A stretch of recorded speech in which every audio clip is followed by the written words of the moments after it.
வணக்கங்க. சுவைத்தரன குக்கிங் சேனலில் காளான் தாபா ஸ்டைலில் காளான் வச்சு ஒரு கிரேவி செய்யலாங்க.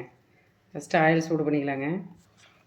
வெங்காயம், பெரிய வெங்காயம் நீட் வாக்கில் ஸ்லைஸ் பண்ணி வச்சுக்கிறேங்க. அதை போட்டு ஃபஸ்ட்டு வதக்கலாங்க. இது வதங்கினே இருக்கட்டுங்க. அதுக்குள்ளே காளான் நான் க்ளீன் பண்ணி கட் பண்ணி அலசி வச்சுக்கிறேங்க. இப்போ இதில் மிளகுத்தூள், மிளகாத்தூள், மஞ்சத்தூள், கரம் மசாலா, உப்பு, ஜீரகத்தூள், கஸ்தூரி மேத்தி இது எல்லாம் இதில் போட்டு இப்போ நம்ம பிசிறிக்கலாங்க. இதை தண்ணிலாம் சேர்க்க வேணாம், இதுலேயே தண்ணி இருக்கும், அதனால் தண்ணி சேர்க்க வேணாம். இது எல்லாத்தையும் நல்லா கலந்து விட்டுக்கலாங்க. இதுலேயே தண்ணி விட்டுருச்சிங்களா, இது நல்லா கலந்தாச்சுங்க.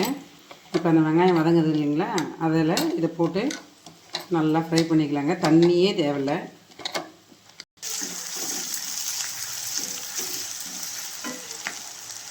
நல்லா வதங்கணுங்க வெங்காயம்.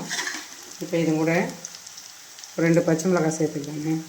நம்ம ஏற்கனவே அதில் மிளகாத்தூள், மிளகுத்தூள்லாம் போட்டுருக்குங்க இல்லையா, சும்மா 2 பச்சை மிளகாய், ஒரு கொத்து கறிவேப்பிலை. இது நல்லா கோல்டன் கலர் வரணுங்க வெங்காயம். டக்குன்னு செஞ்சிடலாங்க. காளான் வீட்டில் இருந்தால் போதும். 10 நிமிஷத்தில் இந்த கிரேவி செஞ்சு சப்பாத்தி, தோசை, இட்லி எல்லாத்துக்கும் டேஸ்ட்டாக இருக்கும், சுவையாகவும் இருக்கும். காளானோட 1 ஸ்பூன் இஞ்சி பூண்டு சேர்த்துக்கலாங்க. வெங்காயம் வதங்கிச்சிங்க இந்த அளவுக்கு. இப்போ இதில் காளான் சேர்த்துக்கலாங்க. சேர்த்து நல்லா கிளறி விட்டு ஸ்லோ ஃப்ளேமில் வச்சு ஒரு 10 நிமிஷம் மூடி வச்சிங்கன்னா காளான் தாபா ஸ்டைல் காளான் ரெடிங்க. இதில் தண்ணியெலாம் சேர்க்க வேணாம், இதிலே தண்ணி விடுங்க. காளான் கிரேவி ரெடிங்க. கொஞ்சம் மூடி வச்சிங்கன்னா நம்ம தண்ணியும் சேர்க்கல, எதுவுமே சேர்க்கல, ரெடி ஆயிடுச்சிங்க. தாபா ஸ்டைலு காளான் கிரேவி ரெடி. சப்பாத்தி, இட்லி, தோசை எல்லாத்துக்கும் வச்சுக்கலாங்க. பூரி கூட நல்லாயிருக்கும். செஞ்சு சாப்பிட்டு பார்த்துட்டு கமெண்டில் எப்படி இருக்குதுன்னு சொல்லுங்கள்.